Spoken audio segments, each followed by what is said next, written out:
శ్రీ గురుభ్యో నమ ప్రజాభ్యో యోగక్షేమ. ఈరోజు మనము ముఖ్యంగా తెలుసుకోవాల్సింది ఏంటంటే జెమ్ స్టోన్స్ అనమాట. జెమ్ స్టోన్స్ అంటే రంగుల రాళ్ళు. ఈ రంగుల రాళ్ళు నక్షత్రం బట్టి వేయాలా, లేదంటే రాశి బట్టి వేయాలా అనేది ఒక బిగ్ సబ్జెక్ట్ అనమాట. నాకు వేరే వాళ్ళు ఎలా చేస్తారో నాకు సంబంధం లేదు. అది వాళ్ళ యొక్క స్టడీస్, వాళ్ళ యొక్క వే ఆఫ్ ప్రిడిక్షన్ సిస్టమ్. నేను వాళ్ళని కూడా తప్పు పట్టడం లేదు.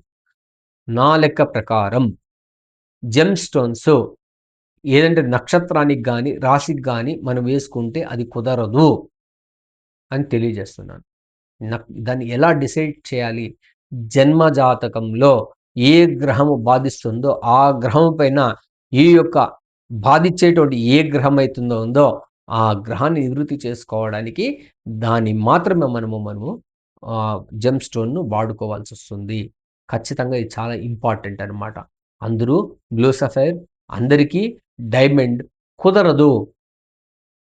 కొన్ని న్యూట్రల్ ప్లానెట్స్ ఉన్నాయన్నమాట. ఆ న్యూట్రల్ ప్లానెట్స్ వేయడం వల్ల ఈ గోచారంలో కూడా వచ్చేటప్పుడు ఈ గ్రహాల యొక్క ఇన్‌ఫ్లుయెన్సెస్ దానిపైన ఎక్కువ పడదనమాట. ఎగ్జాంపుల్ ఈ యొక్క కొన్ని నేను జెమ్ స్టోన్స్ పేరు చెప్పను. ఆ జెమ్ స్టోన్స్ ఉన్నప్పుడు వాటిపైన రాహుగ్రహం వచ్చినప్పుడు ఆల్రెడీ కర్మదోషం ఉంటుంది జాతకంలో.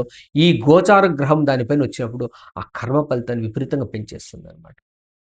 చాలా జాగ్రత్తగా జెమ్ స్టోన్స్‌ని సెలెక్ట్ చేసుకోవాలి. ఇది చాలా ఇంపార్టెంట్.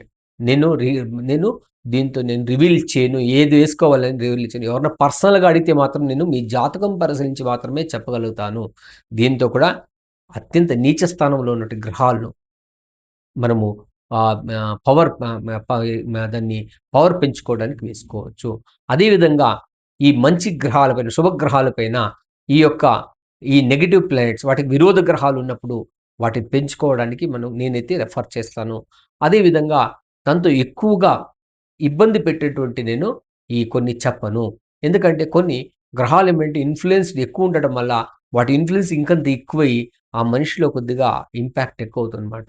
దానివల్ల ఆరోగ్య సమస్యలు ఎక్కువ రావడం, లేదంటే జీవితంలో అత్యంత పోరాటం చేయడం కూడా జరిగిపోతూ ఉంటుందనమాట. అది చాలా జాగ్రత్తగా వేసుకోవాలి. చిక్కినటువంటి వేసుకోకూడదు. అది చాలా ఇంపార్టెంట్. చాలామందికి బంగారుతో వేసుకోవాలా? వెండితో వేసుకోవాలా? ఇది ఉంటుందనమాట. బంగారుతో వేసుకుంటే పర్మనెంట్‌గా ఒక సెట్ ఉంట మీ మీ పర్మనెంట్‌గా ఒక అసెట్ అవుతుంది. వెండితో వేసుకోవడం కూడా చాలా మంచిదే. వెండిని ఆ యొక్క మెటల్ బాడీ పైన ఉండడం చాలా మంచిది. ఆ వెండిని తెల్లవారు లేచి చూసుకుంటూ ఉంటే కూడా లక్ష్మీ అనుగ్రహం కూడా కలుగుతూ ఉంటుంది అని తెలియజేస్తూ, ఇంకా వివరణంగా తెలుసుకోవాలంటే మీరు మమ్మల్ని కాంటాక్ట్ చేసి తెలుసుకుంటే ఖచ్చితంగా మీకు అప్రాప్రియేట్ ఇన్ఫర్మేషన్ ఇచ్చి మిమ్మల్ని నేను తెలియజేయగలుగుతానని తెలియజేస్తూ సర్వే జనా సుఖినో భవంతు. సన్మంగళాని భవంతు.